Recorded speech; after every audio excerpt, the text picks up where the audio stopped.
Hi everybody, it's Diane from SewBatik, and it's time for a pattern review.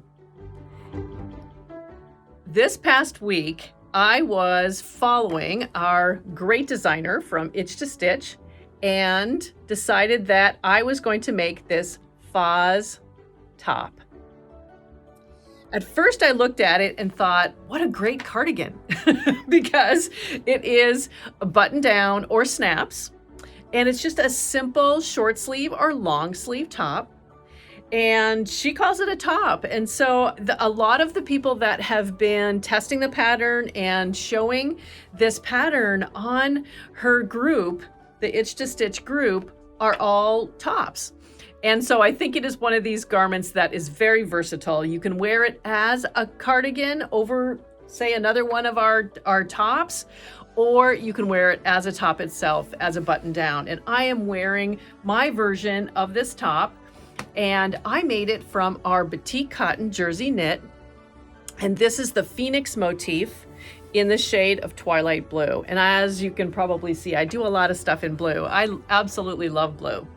And so today what I'd like to do is share my experience with this pattern and also talk a little bit about the differences between sewing and planning to make a garment with our Batik Cotton Jersey Knit, which is a very structured knit. It is probably about 20% stretch to it, and it's a two-way stretch. It is not a four-way stretch. And the pattern that Kennis designed, she recommends a 50% stretch in the knit that you use for this pattern. And all of the body measurements, all of your finished measurements and everything are based off that amount of stretch. That doesn't really worry me too much because I do know how to account for the difference in stretch. And I'm somebody who really doesn't like a lot of tight-fitting garments anyway. And so the structure of our jersey knit really, I think, is perfect for this garment and shouldn't sway you from making it simply because it doesn't have 50% stretch. So as you can see, I'm wearing it. I absolutely love it. A little bit about the pattern, and most of the Itch to Stitch patterns are written for a size 0 to a 40. And in her patterns, she gives you the yardage, your body measurements for both a regular bust and a fuller bust so that you can get the right fit for yourself.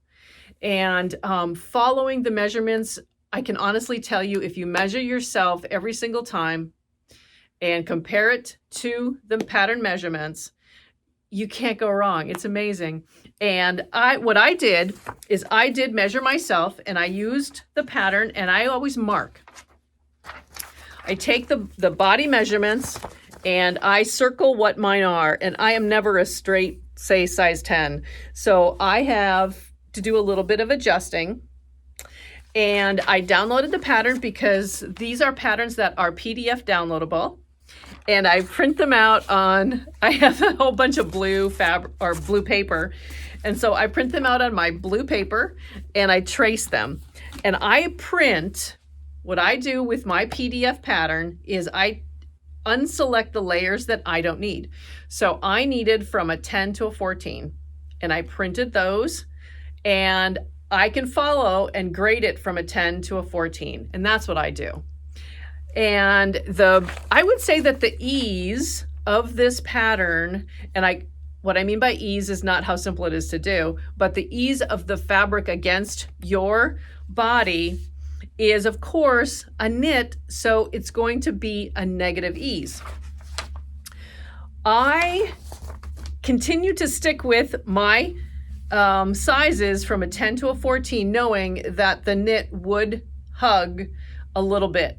And I really like it. It really turned out perfect. And I don't know, the measurements that she gives for the finished garment, which has a negative ease, but it's not very much of a negative ease, like an inch or so in each one of the pressure points of your bust, waist, and hip. So you can follow this very well. And I didn't change a thing. So whether or not it was a 50% stretch or our fabric, the knit being a 20% stretch, I found that it's probably going to be the exact same results. So today also what I'm going to do is take you through the steps that I followed to make this garment. And I cut it out yesterday. I sewed it up yesterday afternoon, went home and did the buttonholes. And because the machine that I have here in the studio, even though it has a buttonholer on it, I'm more familiar with the one that I have at home, and put the 6 little buttons on it. And it really only takes, I would say maybe for me, over the duration of time, about 3 hours to make. And there is nothing complicated about it. So let's get started. I'm going to show you the layout on our 72-inch wide fabric, take you through the basics of serging. I use a serger, but you don't have to because it is a knit, so you can finish the edges and the seams any which way that you would like, but I simply use a 4-thread overlock on my serger. And then we'll go through the facing portion of the garment, which is very clever and very simple to do, and how I just finished everything off to look complete. So let's get started. I have started this project with about a yard and I would say 1.5 to 1.5 yards of our jersey knit. And the first thing that I'm going to do with this particular pattern is fold the fabric wrong sides together. And I take a lot of time to make sure that we are on grain right over here at the fold, because only one of the pattern pieces here is on the fold. The rest are the sleeve and the front and the facing, which are 2 separate mirror image patterns. So I'm going to grab my patterns and we're going to lay this out. This pattern, the Foz top, has 4 separate pattern pieces. The facing, which is the center facing, and make sure that you do transfer all of your markings for the buttons or the snaps. And it requires 2 strips of interfacing to give you more stability behind your buttons and snaps, which is only on a portion of the facing. The top of the facing actually then goes around your neckline, the back of your neck.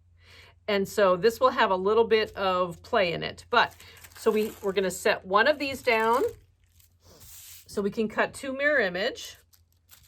There's the front, which has your curve right at the point where the buttons will be on the facing. And the sleeve, it's a long sleeve. I'm doing the long sleeve version anyway. And the pattern actually recommends 3/8 of an inch for your seam allowance and 3/4 of an inch for a hem. It gives a really, really nice hem to it. I'm just going to set that up here. And then the back has a center back fold on it with straight of grain. And then we always want to make sure that the stretch is going around us. Okay, so I'm going to set that up here on the fold. And I will say, I normally don't just simply fold the fabric in half and then have a fold and then lay out my pattern pieces. I like to just start with a fold and then move my fabric across so that I can really, really efficiently use the fabric because it is 72 inches wide. But this pattern, since there's only one garment piece on the fold, makes it very easy to just simply fold it in half, straight of grain. And on a knit, you can really see the grain very, very easily. So I have this back piece on the fold. I decided to put the sleeve up right next to it, and I'm going to measure from my fold to the grain line to make sure that I'm straight on grain. There's nothing worse than having sleeves that aren't straight on grain. And I don't know if you can see this in the video or not, but I'm going to place the front, I'm going to move that down a little bit for you. The front of the garment, mirror images again, right next to the sleeve. And then at the very, very edge, we'll have the placement of the facing. I have everything cut out. And the one thing that I wanted to make mention of before I take the pins off of each one of the pattern pieces is to make sure that you are snipping or marking in some way, shape, or form each one of the placement marks on the pattern pieces themselves, okay? And this is why I always think it's a good idea to understand the seam allowances that the designer has incorporated into the pattern, because there are times when some of the patterns that I have been working with are a seam allowance of 1/4 of an inch. And if they're 1/4 of an inch and you make a snip, sometimes you're actually snipping past the 1/4 of an inch. So then I will grab a pencil, a marking pencil, and use that instead of cutting through the fabric itself.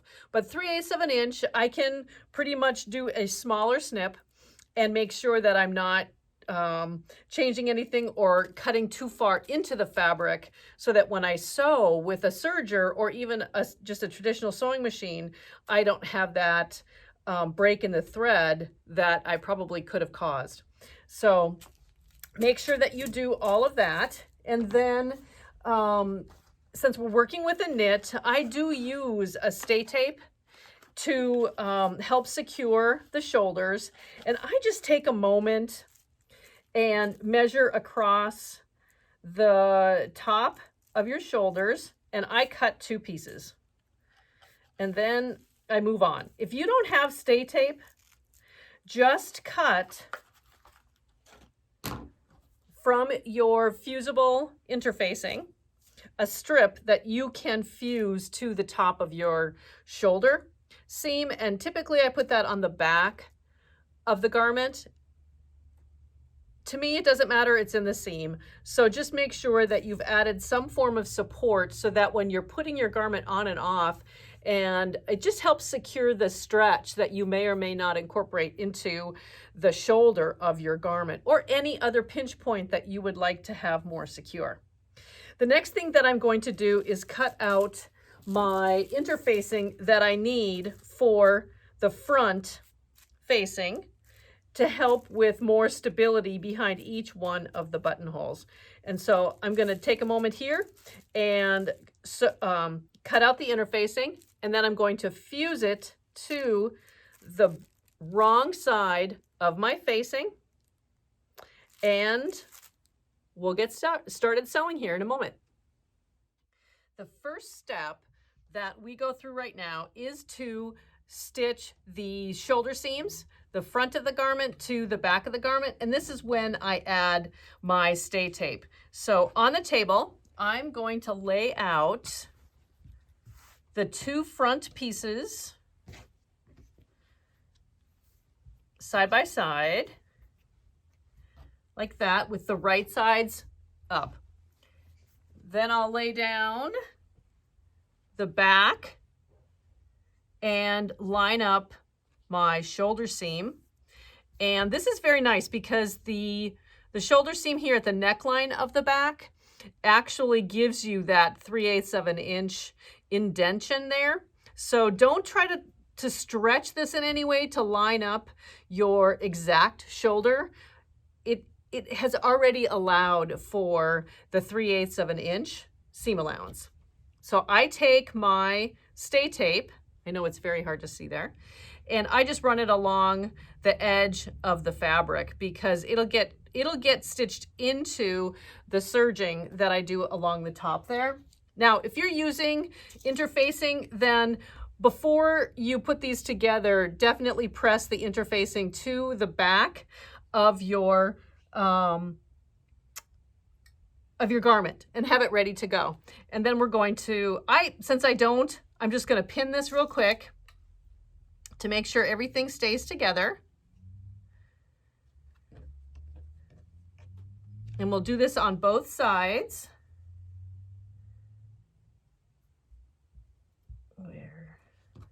There's my little piece. And pin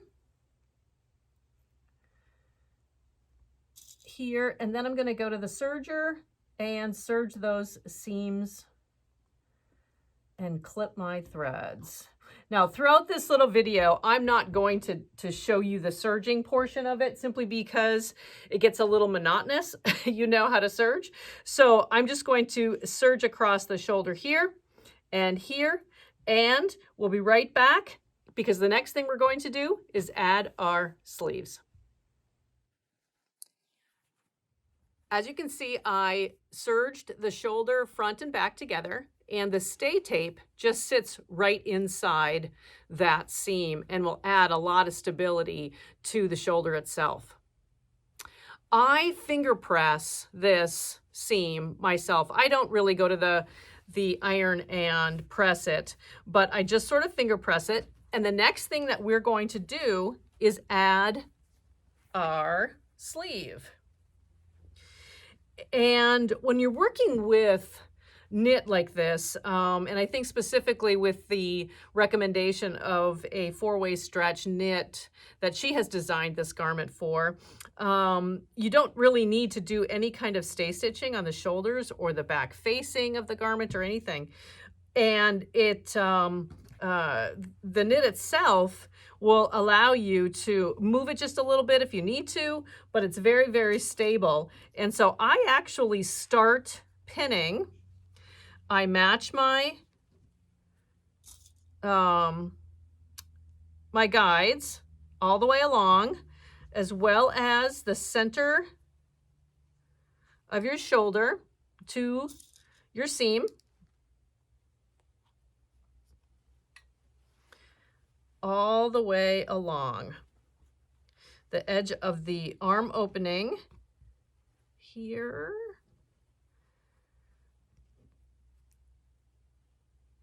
And it is wonderful how everything fits so perfectly. This is one thing that I am very appreciative from fabric or pattern designers, is how everything fits together so nicely. Now, I go back, and you probably wouldn't need to do this because you're using a serger, or even if you're using your sewing machine, it fits together, as you can see here, so nicely that you could manipulate the fabric as you sew it. But I am a pinner when it comes to garments and want to make sure that everything ends up where it's supposed to.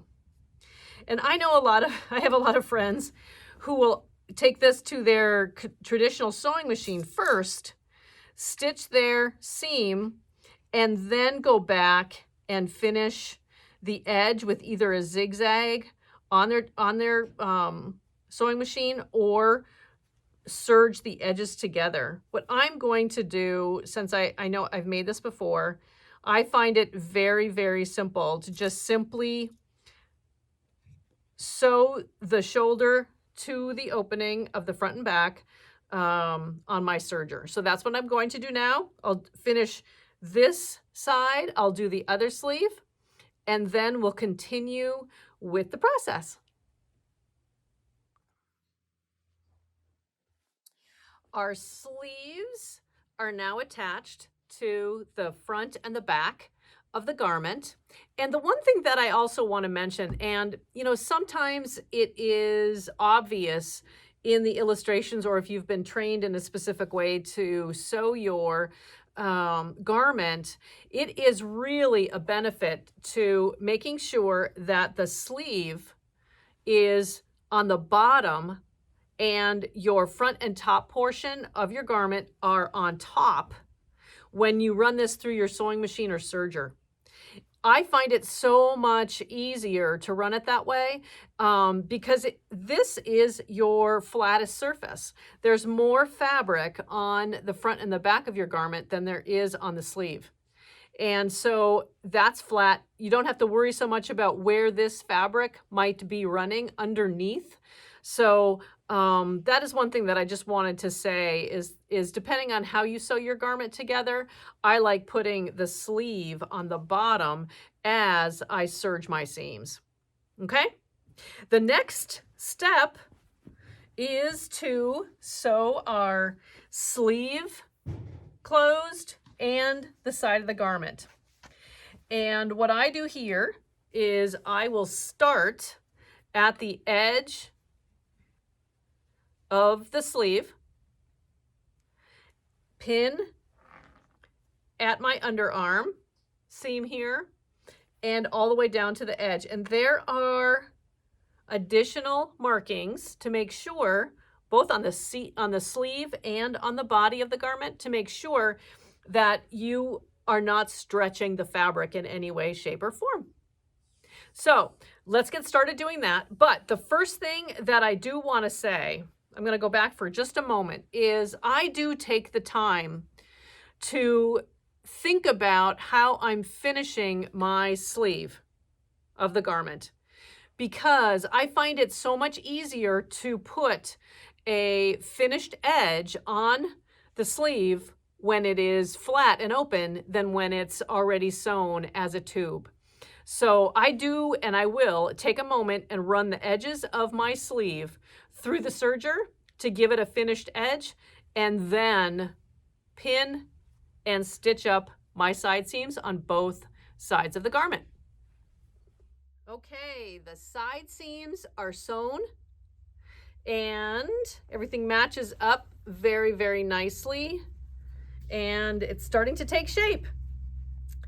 Now I want to show you one more time. This is really why I like to serge the edges first, is because the opening of your sleeve is quite tiny, and I just try to avoid that in any way, shape that I can.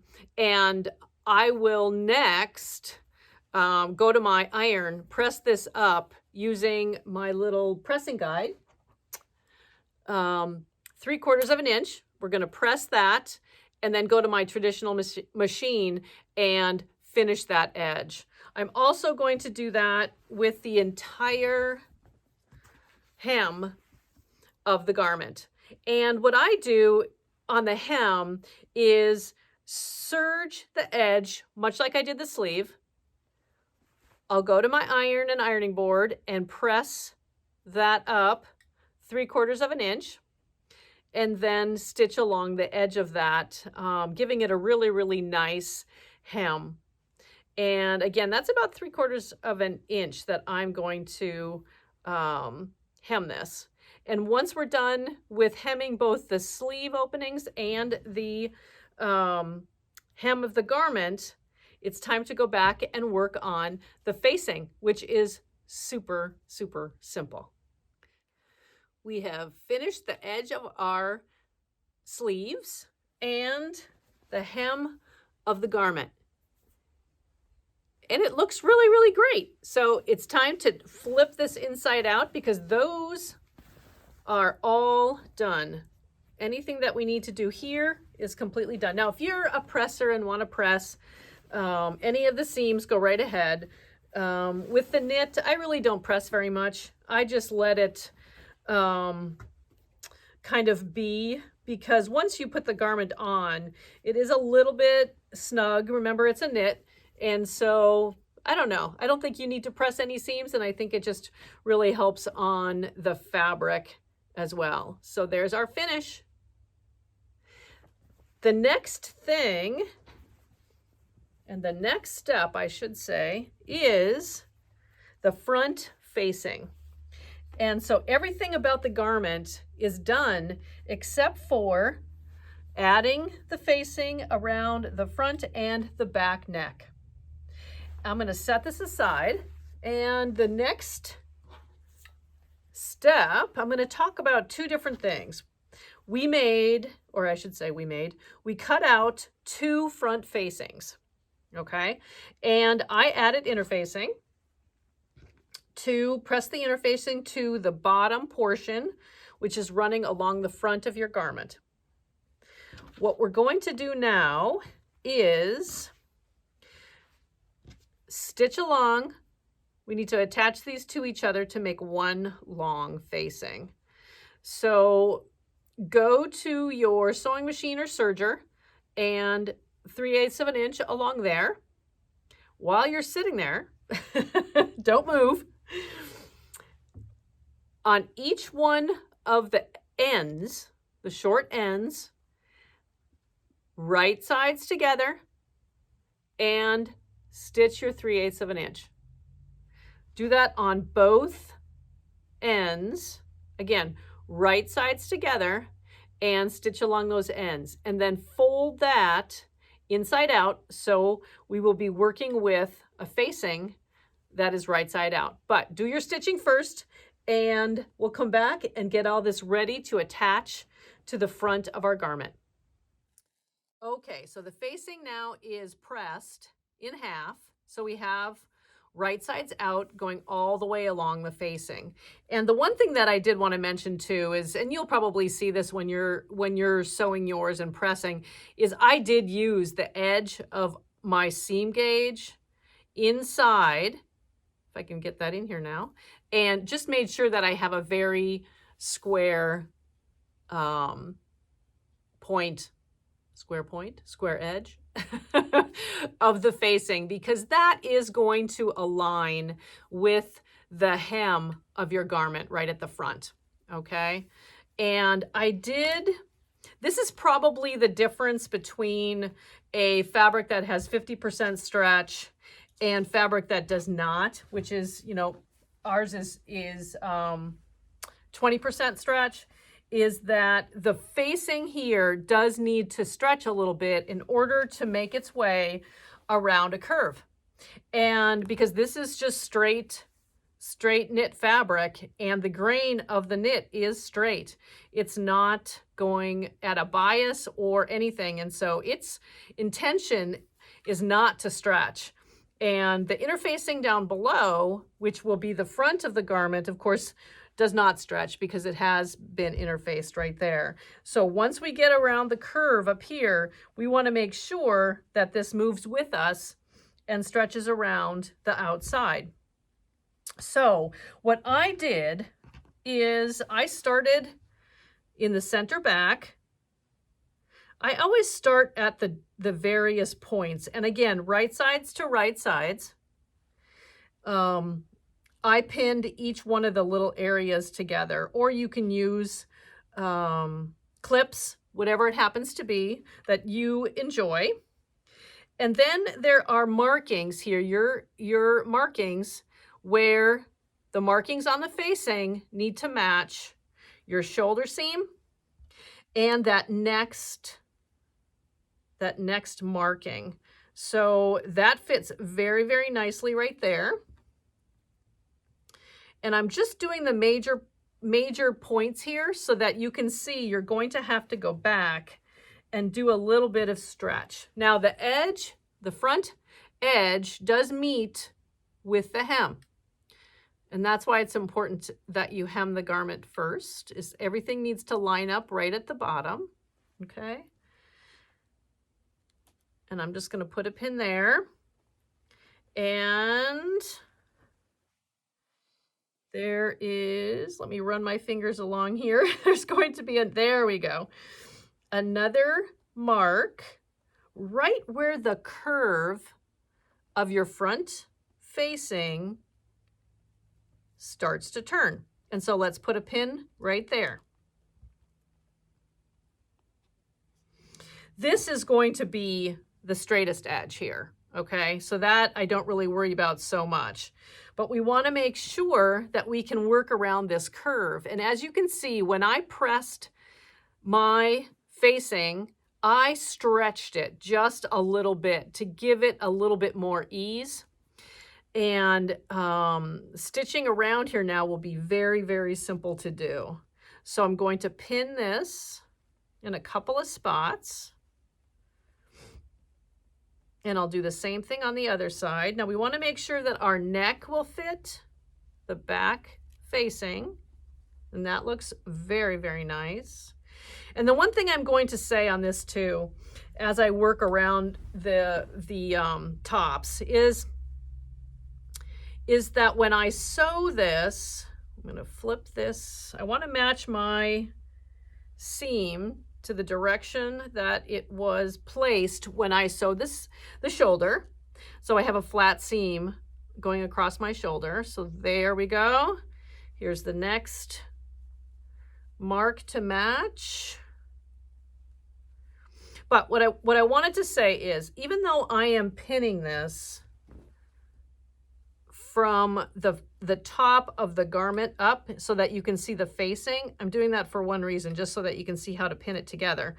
But when I sew it, I'm actually going to sew this with the facing down. So I'm looking at the inside of my garment when I'm sewing it, because this is the flattest piece, the flattest fabric when I'm working with the knit. Knit curls. Anytime you pull it, it's going to curl. You see how the difference between this has been pressed and is flat, and this tends to curl? Well, we don't want to work with anything curling underneath our sewing machine or serger, so I always sew with the flattest portion of the knit down. And it just seems to work, because then I can work anything that is curling very, very easily. Okay, let me match the edge, the hem down here. I should call it a hem.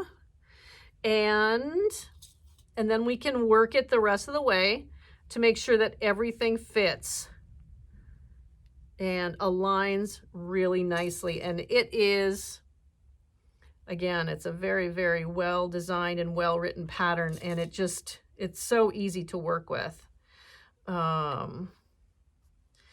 And I'm in the office this morning, so I have cut this out and I'm going to finish sewing this. And I'm only on the 1.5 hour mark. So that's pretty good. Now, I did make one ahead of time, but it is very fast to create this beautiful top. Okay, and there's our center. So now here's what I'm going to do. This is where I want to make sure that my hem matches in the front. And so I am going to go to my sewing machine and stitch my 3/8 of an inch. Then I'm going to serge the edge to seal it. And I'll come back and show you how I finish. I do some top stitching. It's optional in the pattern to do the top stitching, just to keep the seam back like you would the understitching on your tops, around the neckline. But I'll show you that when I get back. So I'm going to sew my 3/8 of an inch with seam allowance with the facing down, and then I'm going to serge the edge, and we'll show you what the next step is. Okay, now here's what I have done. I stitched using my conventional sewing machine the 3/8 inch seam, attaching the facing to the entire front and back of the garment facing. Then I used my serger to finish this seam. The pattern gives you an option of simply leaving this as is or stitching in the ditch. And what I really like to do here is I left my serger threads long, because there's nothing worse than cutting them right there and having excessive threads or the worry that your threads are going to come out. So simply take your remaining thread, tuck it underneath here, and as much as you can cut it shorter if you'd like. But what I'm going to do now is I'm going to top stitch about 1/8 of an inch to 1/4 of an inch away from this seam. And it's just going to keep the facing seam tacked down and give it a really nice finished edge. So I'm going to finish that right now, and then we'll talk about the buttons and or snaps. I finished the top stitching, and hopefully you can see that on the edge all the way around. And the bottom edge itself is nicely finished with the inside, the threads are tailing inside. So there is no extra thread and everything matches up very, very nicely. So the next thing we need to do is decide on snaps or buttons and mark. We got to mark the front. You know, some people will mark, you know, depends on your preference. You know, you may want to mark this before you've cut out your fabric using your template and a fabric pencil. But what I do is after the fact, and I did this on the the top that I'm wearing, is I folded the seam allowance at the bottom of the facing, laid that down, and it will match up all the way up to the top here of where to place your snaps or buttonholes, okay? And then simply using your fabric pencil, I'm just going to show you with let's see, let me find my fabric pencil. Yes, right here. So lay this down and I simply mark, and I have cut through the tissue paper here so that I can take my pencil and just simply, without moving anything, make a mark all the way down the front of the facing. So I know exactly where to put the top, I should say where to start. The buttonhole is where I'm putting this one mark. It doesn't matter how long it is, it's just that's my start. Okay. And then you can see here very lightly that that's where my mark is, and I'll come back and make those just a little bit darker, and I want to center that so I know where I'm centered from the edge of the facing to the seam line as well. And since these, you know, our facing here is but an inch maybe, so I think, you know, my guide was to keep the buttons small. So the ones that I put on my blue top that I'm wearing right now are about 1/2 inch. And then whether or not you put the buttonholes or snaps on the right or left side is completely a personal choice. And then once the buttonholes, I'm not going to take the time to do that right now, but once you have your buttonhole, and always start at that line and then your buttonhole is below it. Okay, so 6 buttons, and then I will align my facing after cutting open the buttonhole. I again take my fabric pencil and then I'll mark exactly where to put the button on the other facing. And so then I hand stitch my button. I don't use a machine to put the button on, I just do a hand stitch. So hand stitch button, and your top and or cardigan, or however you're going to wear it, is done. So as you can see, it only took a couple hours to make this new Taz top from Itch to Stitch. And yes, I still have to do the buttonholes, and that won't take very long at all once I get home and get my buttonholer on and find some coordinating buttons for my new top. The fabric that is on this mannequin here is, again, it's our jersey knit, our Batik Cotton Jersey Knit, and this is Gardenese Divine Napa, not Autumn Fire, but Napa. And I chose that fabric because it has an amazing fall look to it, and I think it is just absolutely gorgeous. And I'm going to kind of lift this up just a little bit. And yes, it doesn't have buttons yet. We'll get that done, but I just wanted you to see that it only takes a couple of hours to make this amazing top, and I am thrilled with it, and it fits perfect every single time. So Couple things. One, on our website, we will have a fashion duo that includes the fabric, the interfacing. It will not include the pattern. The pattern, we will have a direct link for you to purchase this separately from Itch to Stitch website, and we are an affiliate with them. So definitely click on this to purchase your pattern if you don't already have it, and just enjoy this process. Again, the pattern is from size 0 to 40. And you'll see on our fashion duo that there will be separate yardages depending on the size range that you need. And I am basing my yardage off of Kennis's yardage on the Itch to Stitch pattern. And she references 54-inch wide fabric.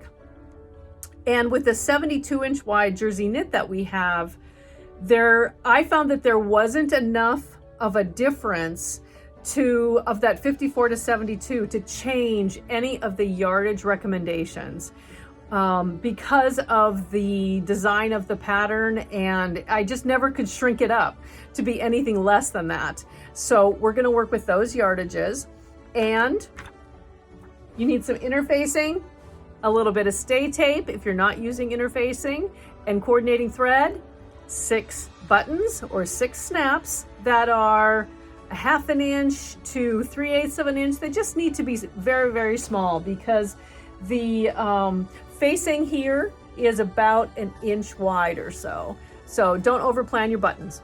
So enjoy. And if you have any questions, let us know in the comments below. Shop our website, SewBatik.com, and we'll see you on the next pattern review.